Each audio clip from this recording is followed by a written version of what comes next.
This is the Skip Bayless Show, brought to you by FanDuel, America's #1 sports book. And now it's time for my NBA playoff picks. First up, for the record, nobody outside Thunder Nation believes Oklahoma City is anything but a regular season fraud and a prime candidate for a first-round collapse.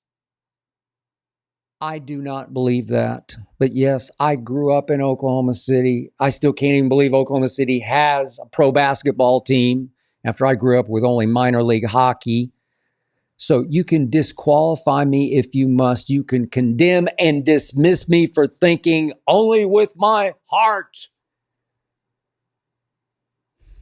But before the season started, I picked the Thunder to win the West, and I did so with my head.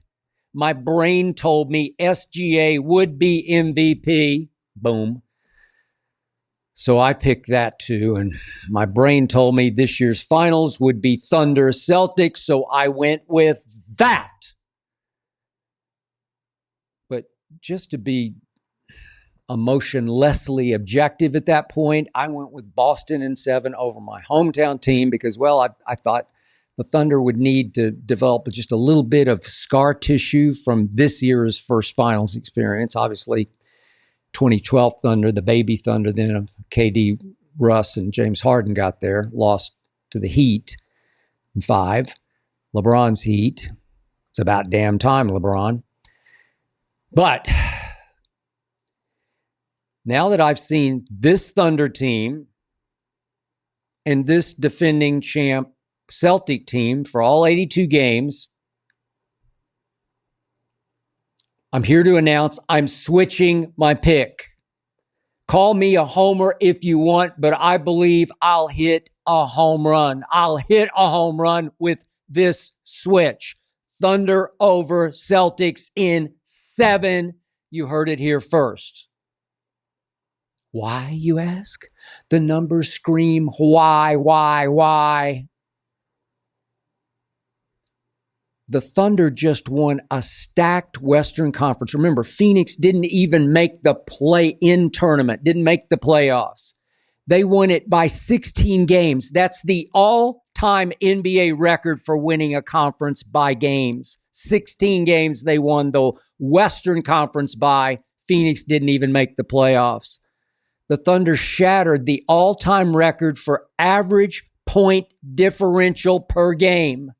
Think about this. They won by 12.9 points per game. 12.9. That eclipsed the record of the 1971 Milwaukee Bucks and the 1972 Los Angeles Lakers, who were both at 12.3 per game margin of victory. Both those teams won NBA championships. You want more? My Oklahoma City Thunder finished first in defense, including first in three-point defense. And my Thunder finished, slipping. They finished third in the NBA in offense.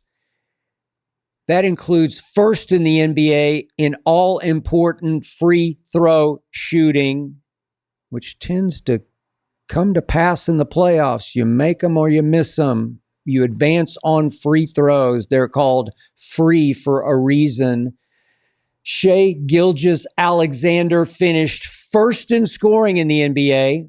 And are you ready for this? #1 in the NBA in defensive win shares. That's impossibly great. That's runaway MVP. First in offense, first in defense. And by the way, his teammate Jalen Williams, a first-time All-Star, finished 4th in the NBA in defensive win shares. I didn't even mention Lou Dort. He's good a perimeter defender, like an NFL safety or cornerback on the perimeter.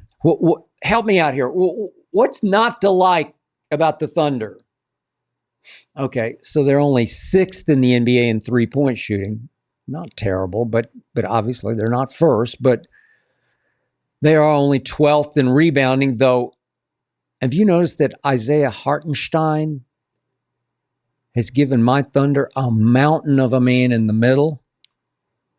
Deft touch, keen passing eye, as he does some dirty work for 7-foot-tall shot blocker, shot changer Chet Holmgren. Skinny as he still is, you've watched Chet this year become a man. Yet all I hear is that the Thunder got exposed twice this season, and that's all most people need to know. First time was in the in-season tournament title game when Milwaukee just jumped all over them. Took away SGA for the most part, double and triple teamed him. SGA that night shot 8 of 24. Milwaukee held Oklahoma City to only 81 points, as the Bucks did score 97. It was pretty much a blowout. And okay, you got me on this. That night, the deepest team by far in the NBA, the Thunder, couldn't push that one down the bench button, that Isaiah Joe, that Aaron Wiggins, who heated up and kept them in that game. Meanwhile, Milwaukee did make 17 of 43s. That's 43%. It happens. Or you can put an SH in front of it. Happens. Then just the other day in Oklahoma City, Sunday afternoon, the Lakers put a 126-99 beatdown on the Thunder in Oklahoma City. Yep, you got me. Lakers made 12 threes in the first half, 22 for the game, tied a franchise record. So the Lakers, who rank 14th in the NBA in three-point shooting, did that to the best three-point defense team in the league. The Thunder, who are just sort of counting down the days until the playoffs get here, they were a little bit in cruise control. They just weren't ready for that three-point storm against the Thunder. It happens, or just put an SH in front of it. Thunder did get revenge 2 nights later at home, even though Luka did get thrown out of that game, and I'm sure the Lakers feel really good about their chances against the Thunder in the playoffs. But I did say before the season started that the Thunder will beat the Lakers in 7 in the Western Conference Finals, and I am sticking with that.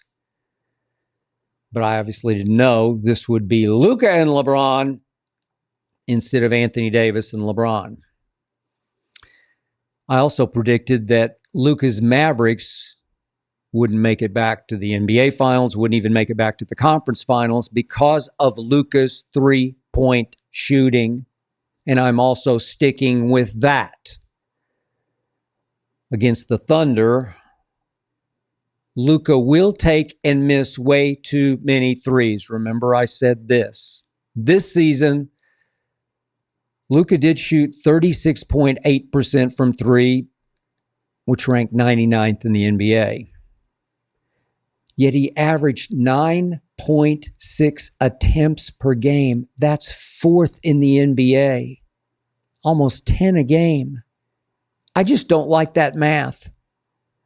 Luka, as you remember, did get hot from three last year against Oklahoma City, then against Minnesota in the conference finals. Yet in the NBA finals against Boston, Luka went 11 for 45. I picked the Mavericks to win that series, and he drove me out of my mind. I was rolling on the floor. 11 of 45. Come on, Luka, just make one. He shot 24% from three against the Celtics, who won, of course, in 5. Now, Luka did go from shooting 35% from three for the Mavericks this year to shooting 38 from three as a Laker, but he is still highly capable of a 1 for 10 just when you need it most.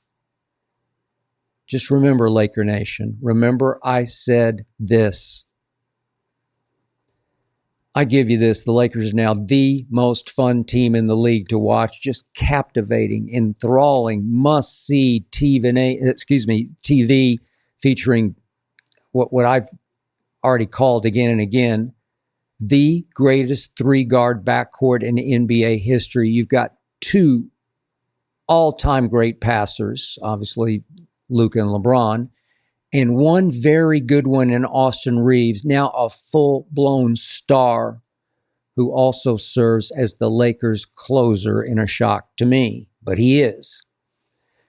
I'm being honest with you. I really like this Lakers team. I just like Oklahoma City a little more. The Lakers are 19-13 since Luka arrived. He has missed 3 games. But they've suffered some really disturbing losses at home to Charlotte, at Utah, at Chicago, and of course at home. They got blown off their home floor by those same Bulls. I'm sorry. In all objectivity, I'm putting my money on my Thunder in 7. That's over the Lakers. You'll notice I didn't take one shot at LeBron James as I made my case against the Lakers. These are now the Los Angeles Lukas with Austin Reeves closing. At age 40, LeBron can average 25, 8, and 8 without much pressure, without much expectation. His production is mostly just gravy for the Los Angeles Lukas. That's why he could relax and just have the greatest combined shooting season of his entire career this year. A career high, 78.2 from the free throw line. Remember, I dared him before the year. Shoot 80% from the free throw line. Jordan averaged 84 for his career. There was some bet somebody threw at me, but I said, I'll take that bet. And he got it close, 78.2. LeBron also was 37.6 from 3. Wow, congrats, LeBron. But that 78.2 from the free throw line, that tied Luka for 51st in the league. And that 37.6 from 3 ranked 74th. Still, for you, LeBron, very good. But what took you so long? Why didn't you fix your shooting in, I don't know, year 3 or 4? It's year 22. Now, speaking of three-point shooting, back to the Celtics. This regular season, they broke the all-time records for three-point attempts and three-point makes. Yet they ranked only 11th in the league in three-point percentage. And their best player, Jason Tatum, led the team with 10 attempts per game. Whew, that's Luka-esque. Yet Jason Tatum shot only 34.3% from 3, which ranked 139th. I just don't love this math, especially against an Oklahoma City with the league's number 1 three-point defense. And now Jaylen Brown has some kind of knee issue that sounds pretty serious. He had to get an injection. Could slow him down just a little. And when I'm rooting against the Celtics, Jaylen Brown always scares me more than Jason Tatum does. Jaylen Brown was rightfully the MVP of the conference finals and the NBA finals. And now he might be just even a little bit hobbled. By the way, don't know if you remember this, but the Thunder beat the Celtics both times this season. Both times.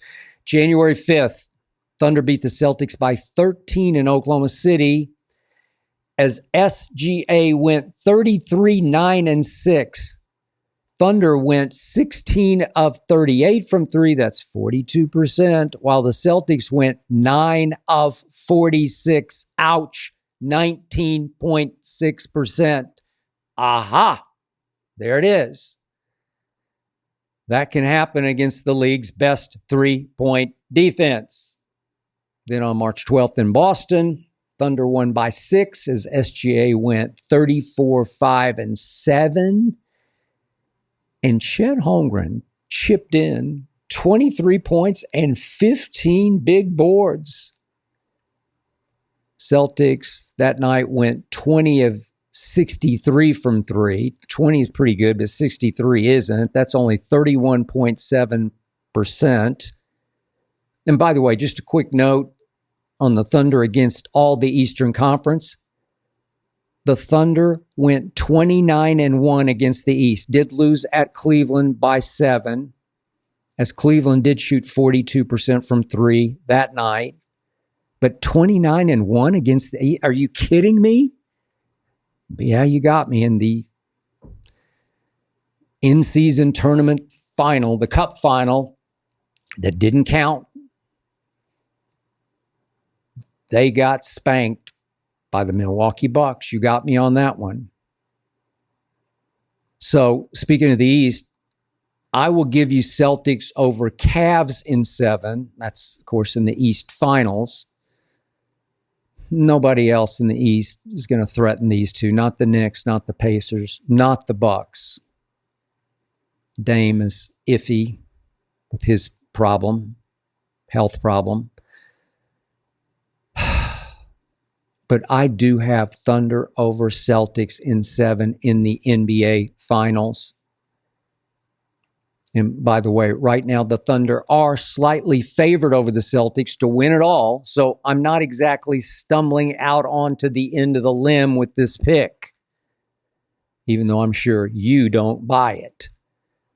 Yet, I must admit, the rest of the West, they all concern me because they're all legit threats, stacked threats. Okay, so what do I not like about Ime Udoka's Rockets? Not much, but they are really good, really, really well coached, really play hard on both ends, but they don't have SGA. Nuggets, they do have Russell Westbrook.